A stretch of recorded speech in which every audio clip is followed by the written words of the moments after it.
We Americans love our cheese. We love it so much that in 1950, the average person consumed 7 pounds of cheese per year. Today, that is nearly 43 pounds per person per year. That's a lot of cheese.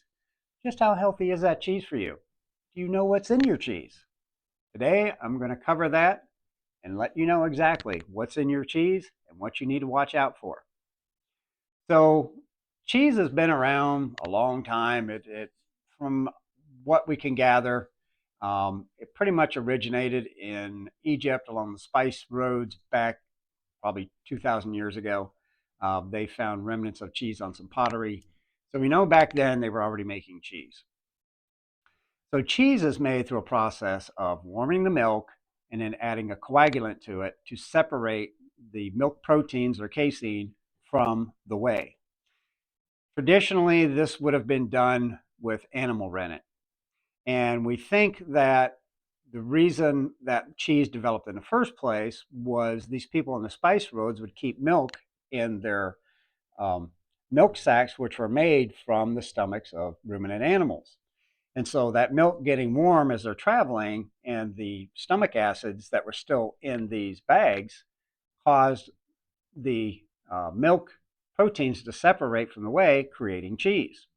And we've figured out how to, make different types of cheeses, how to age it, and so on and so forth. But the original rennet would have been animal rennet. Now, an alternative that has come about since the consumption of cheese has increased is vegetable rennet. So think of apple cider vinegar or lemon juice, and there are some other ones that they use as well. But these do the same thing. It's just not as reliable as the animal rennet. So as our consumption kept increasing, it became expedient for these manufacturers to figure out how to make these cheeses cheaper.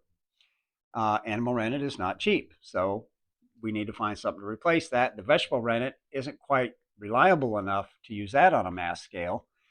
So what they did was in 1990, they took soybean proteins and genetically modified it to create a new type of vegetable rennet. Now this one was more stable and it behaved more similar to the animal rennet.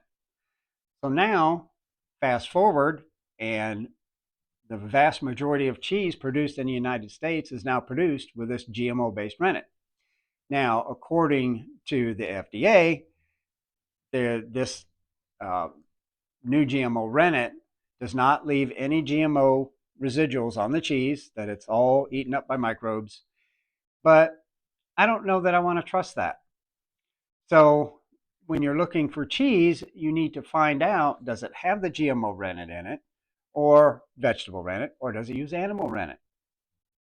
So when you're looking at the back of your cheese bag, you're going to notice your ingredients, and one of them is going to say one of three things. It's either going to say animal rennet, vegetable rennet, or enzymes. Or it could say vegetarian enzymes. But when you see just enzymes there, that is your key word to let you know that that cheese was made with GMO rennet. Yep, that's how you know. Anything other than that is going to be better for you. The other thing that you need to watch for in your cheeses, especially the shredded and grated cheeses, are the anti-caking agents that they use. That's what keeps it from clumping together. So there's two primary sources that they use, and sometimes they use them in combination. That's potato starch powder and cellulose powder. Yeah, you heard that right. Powdered trees going into your cheese. Personally, I like to shred my own. I have a food processor as a shredder attachment. I just buy a block of cheese, cut it in half, feed it through there, and I'm good. The benefit to that beyond not having these anti-caking agents in it is it's cheaper.